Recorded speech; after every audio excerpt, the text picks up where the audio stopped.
Hey there, we're back. It's another episode of Sounds Like Adventure. It's me, your host and DM, Jack. Hey. Another great episode for you this week, but before we get into it, I do have just a quick announcement for you. So, following today's episode, we're going to take a quick mid-season break for a couple of weeks. So we have some life stuff happening behind the scenes, and we're at a good natural break point in the story. So we'll be taking a short break from streams and episodes for a couple of weeks, but we will be back with a new stream on Thursday, the 19th of June, and a new episode on Tuesday, the 24th. Okay, with all of that out of the way, let's get into today's episode. At the end of the last episode, one of our favorite NPCs from season 2 of the podcast made a return. Double Dylan, he's back, and he sent the party off to investigate the government building that Gimbals is supposed to be setting up in. But after finding it overgrown with mushrooms, the party was attacked by some strange grey creatures. Let's see if they can survive.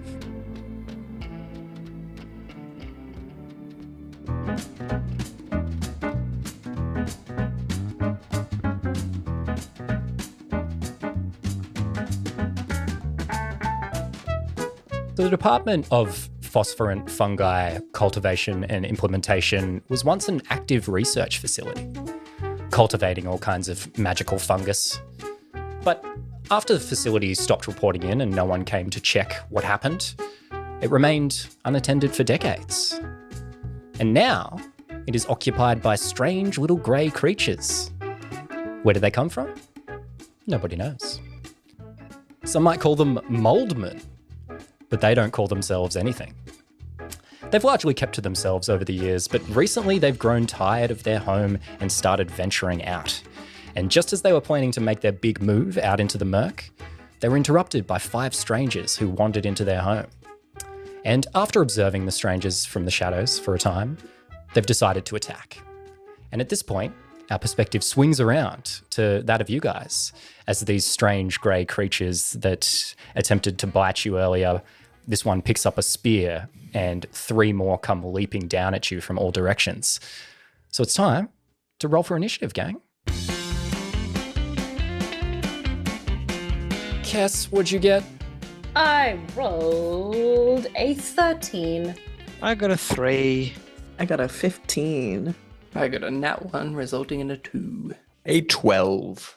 Well, let's jump into it here. So I think what you guys see as combat starts with these little guys, it's sort of like they got these like little grey, angry little faces, and they're like kind of angry, and they kind of like bob back and forth on like both feet, kind of like sprites in like a Super Mario game. And it's like angry looking at you guys. So what are you guys going to do? It's Andrea's turn first. Sorry, I should say. I love that this is the background music for combat. It's so good. What's the one that just bit Gimbals? That would be this one here. It's known by its friends as Lumpy. Oh, right. Lumpy! Oh God, Lumpy. I was gonna call him Feel bad. Nippy McGee. Nippy McGee. Oh dear. Andrea is gonna It's okay, take out her. he just wanted a snack. No, not Gimbals. I think oh Lumpy, I'm so sorry. She's gonna take out her hook and kind of make a slash at Lumpy with her her left hook. 15 hit. The 15 will hit, yeah. Okay, cool. I'm so sorry, Lumpy. That was a 9 damage. Dang, 9? I think that was first one. damage. Yeah, that's the max damage I could have done. Awesome. Are you attacking with the other hook as well? I can do that. Oh my God, thank you for reminding me. Yeah, you can. So you got 2 for a reason. Yeah, oh my God, she takes out her right hook and I thought a crit. Oh, okay. Oh my God, she just got it out for Lumpy. Doesn't like Lumpy. Bit Gimbals when she's like, die. Oh yeah, cool. So this is good. What happens as you kill this first one immediately? What's it look like? Okay, it's got like a face, right? Yeah, little grey face Cool. is angry. It's bouncing. I think Stop Jack giving it specifically description. said that it has a face. Yeah, I just wanted to We just wanted to see explore Jack do that again. Yeah. That's all we wanted. Alright. mad. Please, So the first please don't kill me. Please. you guys are making this so I have hard. a family. You're making this so hard. Drea doesn't care though. I care. But she's gonna take her left hook out first and she slashes at around what would be the neck area. And then with the right hook, she'll hook in and cut it off. Whoa. What are these guys' That's internal sick. organs look like, Jack? Damn, that was cool. So yeah, you do that, and I think you like fully sever the head type of thing, and it sort of crumbles to the ground, and the various elements of the creature sort of land in a bit of a heap. Now it's over to the next mold man's turn. This guy, his name's Krusty. So I feel less guilty about killing Krusty. yeah, he's got like all hardened growths all over his body. So he lunges forward for an attack. And as he does, he says, "Purge the rot." So Krusty's going to come down and he's going to make an attack on Eustace here. He's going to roll an 11. Doesn't hit. Oh. Misses its attack. It's mad. Clive, over to you. Oh man. Well, I think I'm gonna maybe try to put Krusty out of his misery. I'm gonna go to Stab Town on Krusty with my dagger. I rolled a 16. Yep, that'll hit. Nice. Yay, damage time. 4. Slice across Krusty. Some like plant matter sort of flitters past a little bit. Now, next mold man, this guy's Flaky over here. He sort of like steps down and like this bulbous growth kind of pops and this like flakes of dust spread through the air. And then he says, "Step 3." And he goes to stab Drea with his spear here and rolls a 19. That does it. And you're going to take 6 damage on that one. Ooh. Eustace, over to you. I think Eustace, if he was earlier in initiative order, probably wouldn't have attacked these cute little innocent-looking creatures. And I think for a second watches Drea just eviscerate one with both her hooks, and then stops any vomit from rising up his throat. And then he's gonna jump at Flaky, who just attacked Drea, and attack them with his short sword. Let me roll for that. And I'll use the finesse property on it. 24. Yes, the 24 Oh my will hit. god. Whoa. Nice. That's 8 damage. Nice. And you're attacking the one that just attacked Drea? Yes, so Flaky. Yep, great. So Flaky takes a good slice across the front, and you see like another bulbous growth pop as you slice across, and there's all these more flakes going everywhere.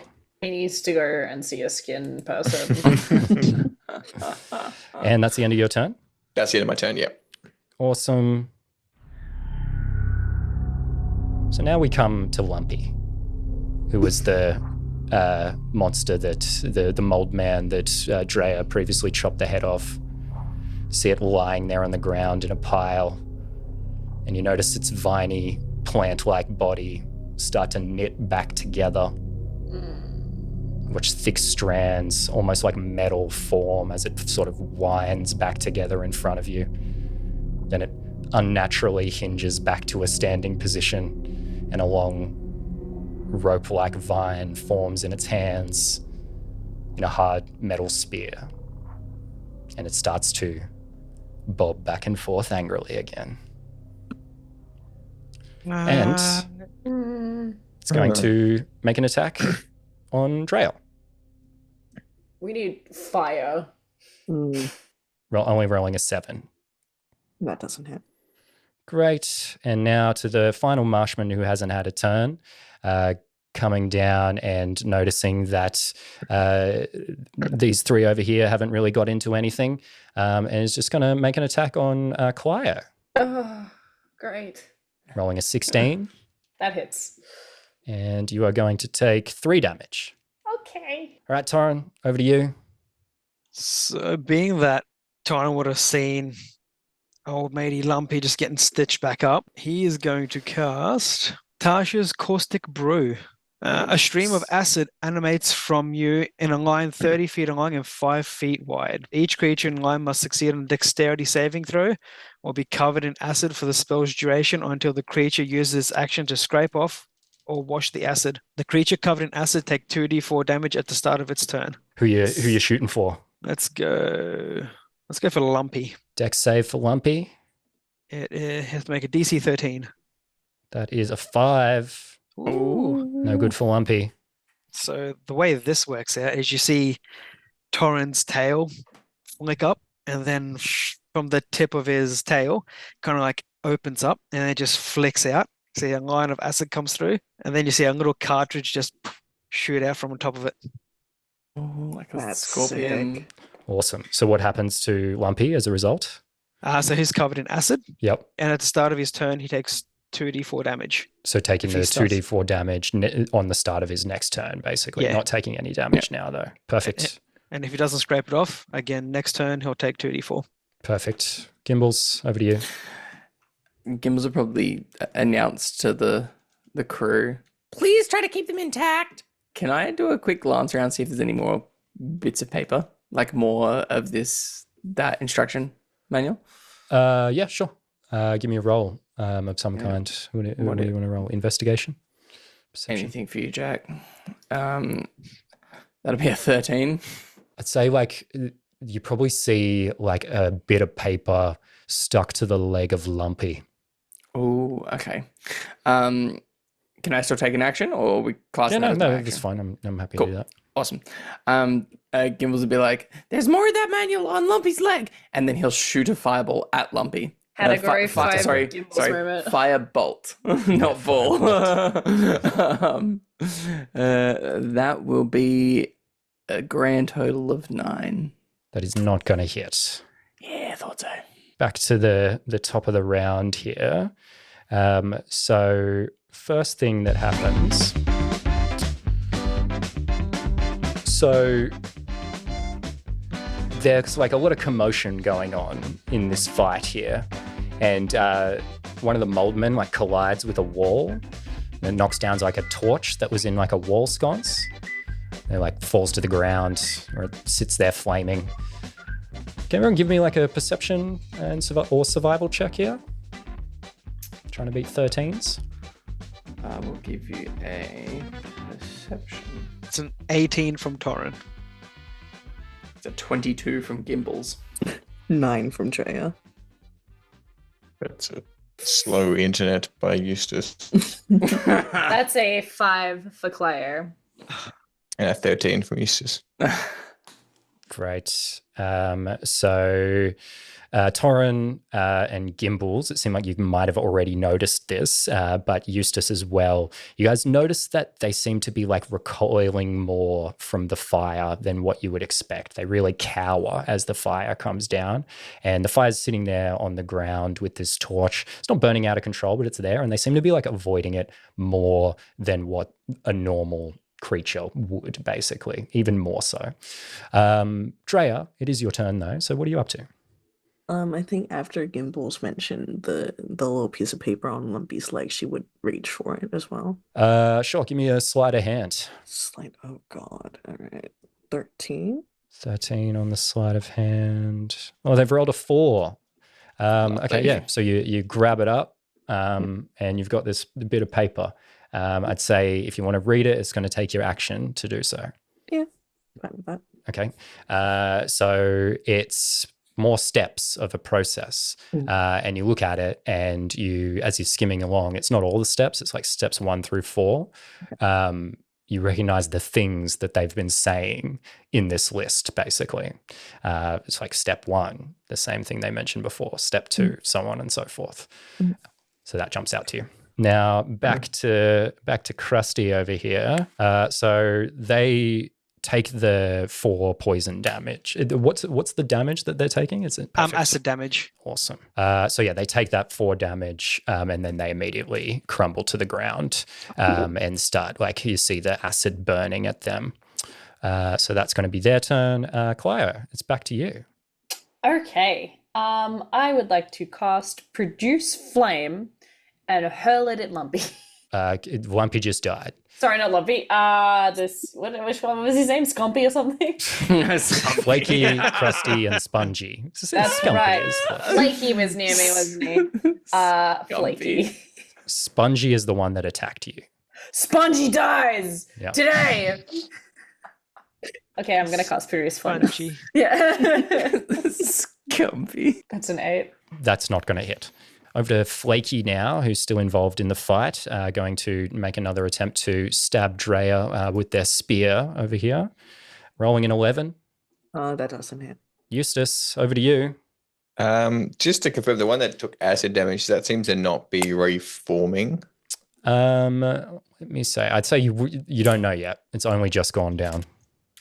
All right, let's take a gamble then. I'm gonna acid splash. So Eustace is gonna reach out and grab both of them, and then from under his skin, there's gonna be discolorations that flow up through his hand, and then he's gonna splash them both with acid. So they both need to beat a DC 13 Dex save or take 1d6 acid damage.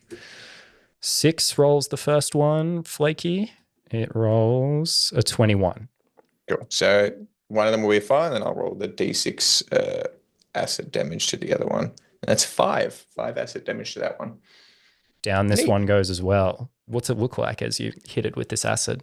Yeah, I'd say, I guess, I think for the one that doesn't hit, it probably breaks the grip more than anything. But then, yeah, as you can see the acid travel through Eustace's fairly transparent body, but this is this dark discoloration that reaches his fingertips and then just seeps out into this little fungal creature as it starts burning in his hands. He's not feeling great about it, but, Dre's doing it. So let's kill these innocent little kind of cute mushroom dudes. Scumpy die. Scumpy. Does he need a Constitution saving roll so he doesn't throw up?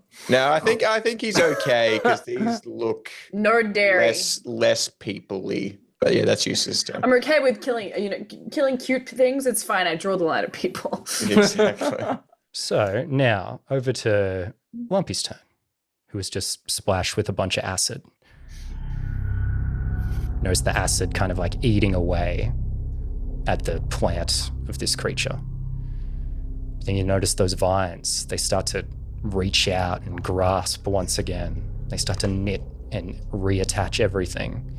There seems to be almost like a metallic aspect to these vines, and the acid doesn't seem to do enough to stop it. But they still do take damage from acid damage.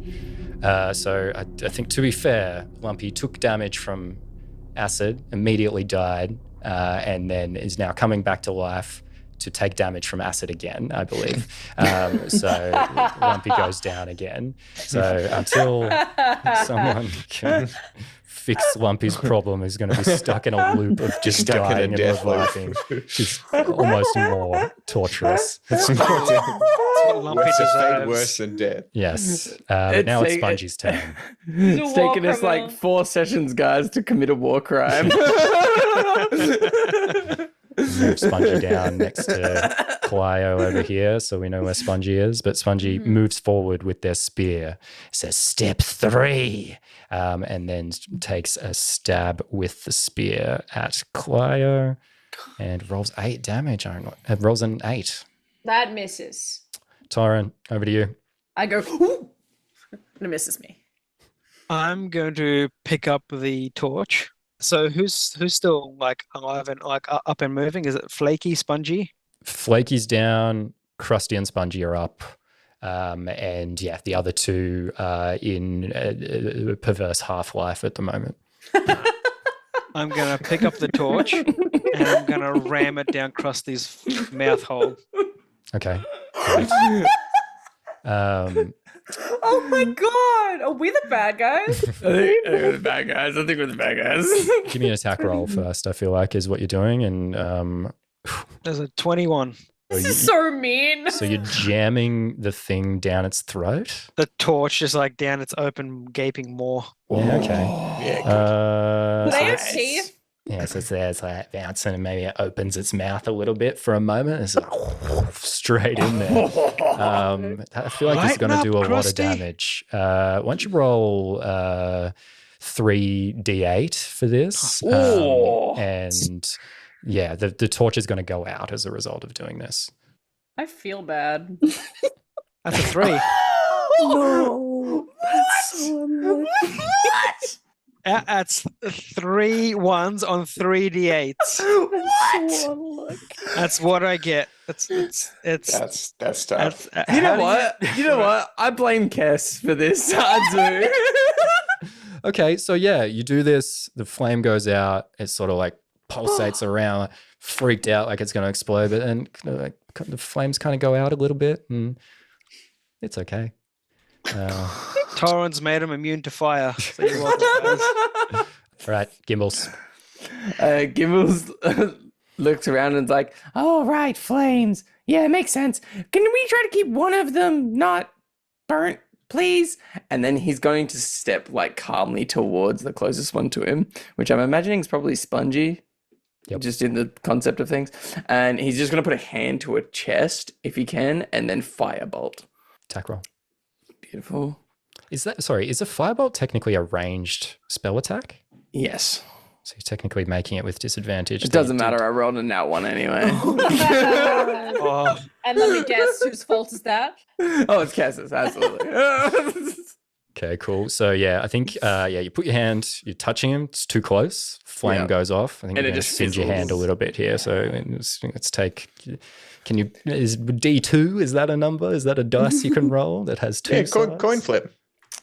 Roll. The campaign ends Okay. here. We lose to the little guys. I got 1. So you Hell take yeah. 1 damage as you singe your Beautiful. own hand with your Yeah, with your Gimbals attack. thinking he was going to look cool. He's like, ow!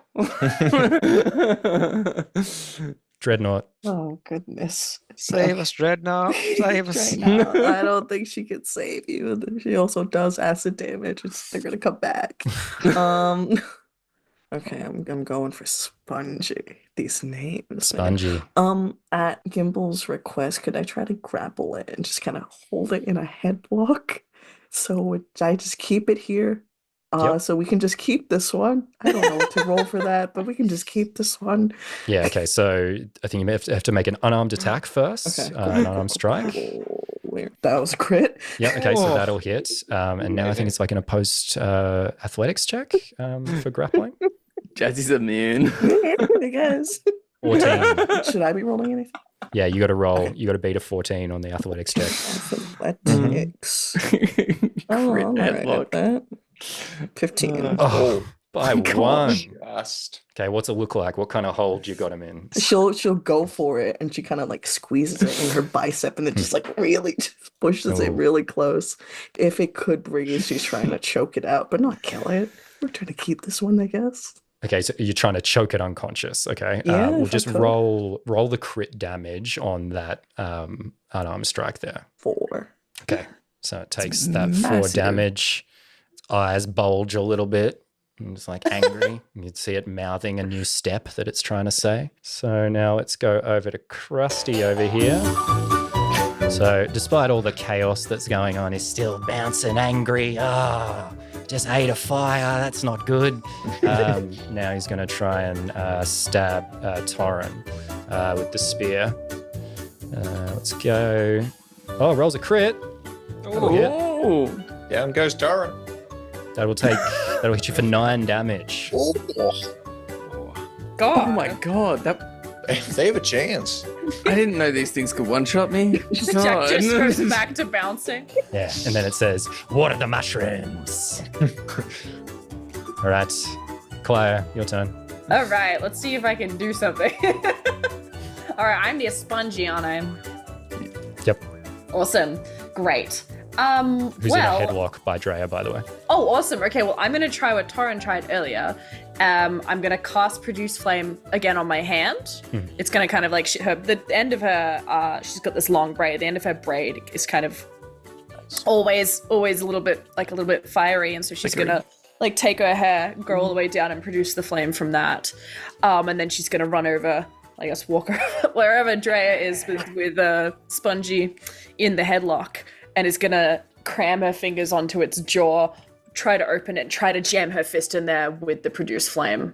Okay, so it's grappled. So yeah, I think an unarmed strike on this to land an attack, basically. Okay. Please. I believe in you. Okay. Unarmed strike. Let's go. With Yes, advantage. that's a 12 with advantage. Yep. I fumbled the second one, so the first one was a 12. I'm sorry, Kess. 12 is not enough to hit this headlocked creature. I think you maybe put your hand forward and it sort of snaps at your hand and you come back and you sort of lose the flame a little bit. Clio loses her arm. All right. And I like that we have canonized the goose teeth, though. So the spell that you cast, Eustace, the one that hit Flaky, was that ongoing damage or just like a one-time just a affair? once off. Okay, so it will knit back together at this point and stand back up unnaturally and immediately begin bobbing again. Then it will also continue its attack on Drea and attempt to hit with the spear. Only rolling an 11. That doesn't hit. Yeah. Eustace. Jack, we like to have fun, and I don't have any spells that will kill any of these things, but I do have this. I do have things in my inventory, and I like to think because of all of Eustace's sneaking out, he's probably got like pre-tied rope in a way that he can kind of throw. It's like put a pre-knot around it. So I like to throw one over the head of one of these things like a noose, and then pull my tinderbox out and light it on fire around its neck. I love that. But first, I just need you to give me like just a very quick flashback to you making this creation. So let's do this music. So you're at home alone and you're creating this device. What's going on? It's probably the second or third time that Clio started disappearing on me, and there was two full nights of not looking into anything, and then it's like, oh, I want to go look about. There's for some reason rope lying around, so let's figure out how to tie some knots. And I think it wasn't just this night. It's probably like 3 days of practicing how to tie a knot before he actually went outside. And then started the process of doing it. And the first couple of times he would have lassoed it up, pulled all his weight into it, snapped. But he's had a lot of time by himself to practice that knot tying. Not a lot else to do in the around the home. So yeah, he's good at this. He's got his knots good to go. This is the easy part. The hard part is lighting it on fire when his hands are made of water, but that doesn't matter. Great. So then we like rush back from that memory into the combat situation here, and you're like, got that rope. What happens? So do you want me to do a check to lasso? I feel like that's a dex check of some kind. Do you have something dex there you want to roll that you might suggest? Let's call it survival, I guess. That probably makes the most sense. Survival? Okay, yeah, let's do it. Give it a survival. It's just an attack roll as your survival, though. That's a 19 on the survival That check. will hit. Oh, yeah. Awesome. And then, I guess. Which one were you attacking? The one that got up that I didn't do the job on. Let's Flaky. do that one. I saw Flaky get back up and lassoed him straight away. And then, pull out my tinderbox and ignite the thing. Like, that's the plan.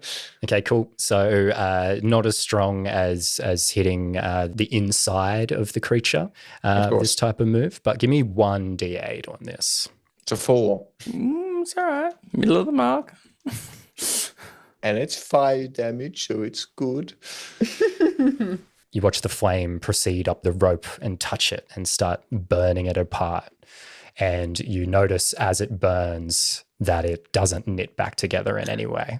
And this one, you can tell, actually dies. So then over to Lumpy now, who is still trapped in this hellish Takes existence. 2d4 damage. Comes back to life and then tries to talk about a step and then immediately just crumbles back down again. His eternal hell. Yes, it's brutal.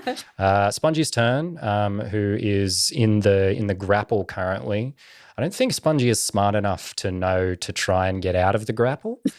So they're just going to start trying to stab Clio, who tried to bite. So I imagine he's still holding the spear somehow whilst with a headlock, trying to stab Like a Clio. little chihuahua. So they'll make this attack with disadvantage. Oh my God. First roll is a nat 20, which really sucks for me. Second roll is a 7. Is that going to hit Clio? No, a 7 is not going to hit. Awesome. Thank God. Tauren, over to you. being that fireworks, Torrin is going to hopefully put Lumpy out of his misery. He's going to attack Krusty with the green flame blade. Great. So give us the roll first. We get a 24. That's a natural 20. That's going to hit. So I'm going to give you some cool music. So I want another badass reveal on this thing.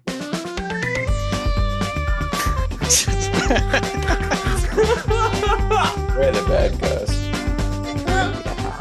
Torrin's just going like, damn it, I thought the fire in my throat would have worked. It's going like, you know what? Worked against the kobolds. Surely I can do it again.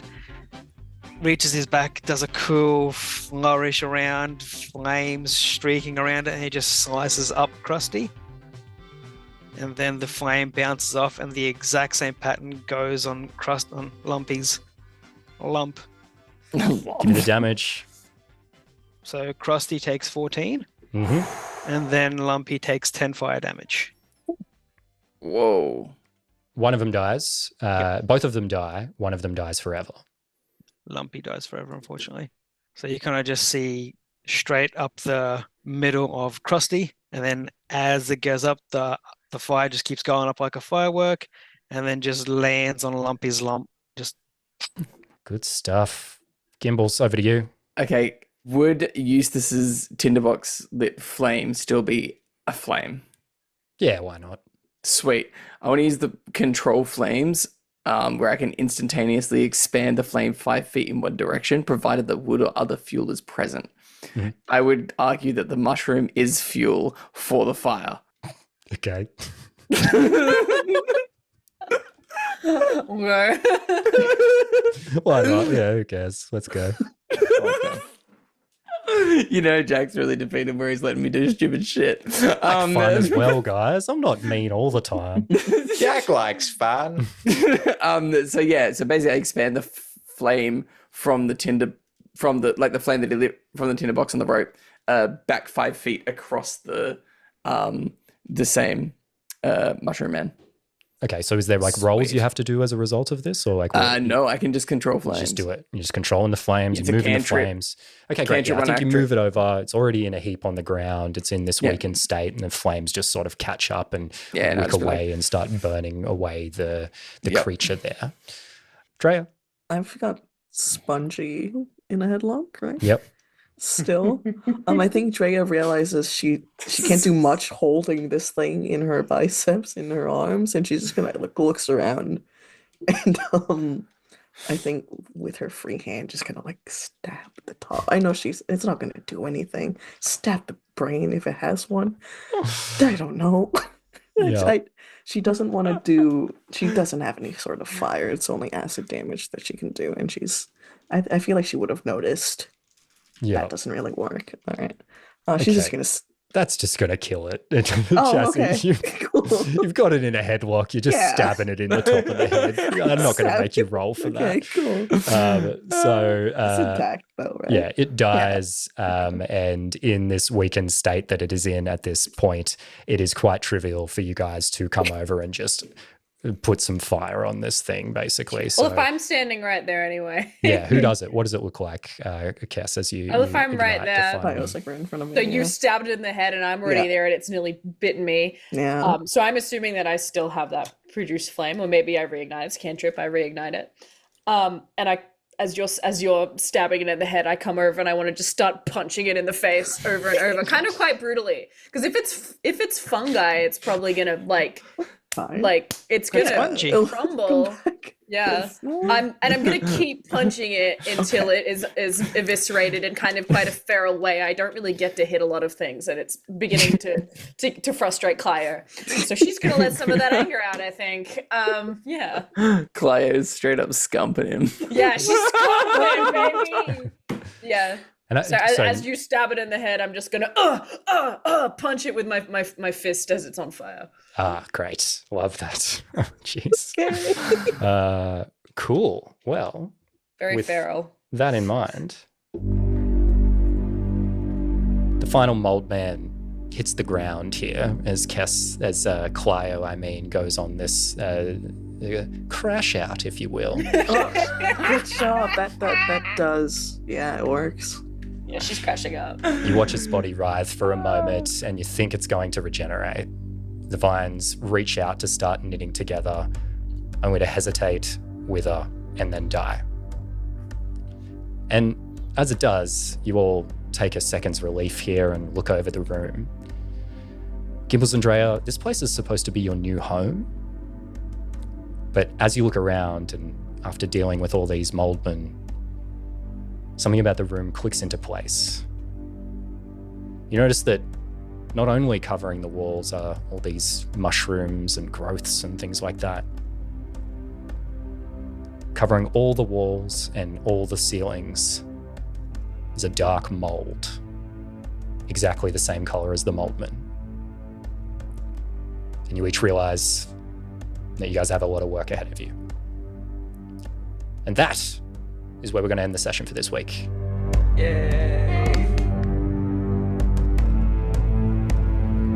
A lot of work indeed.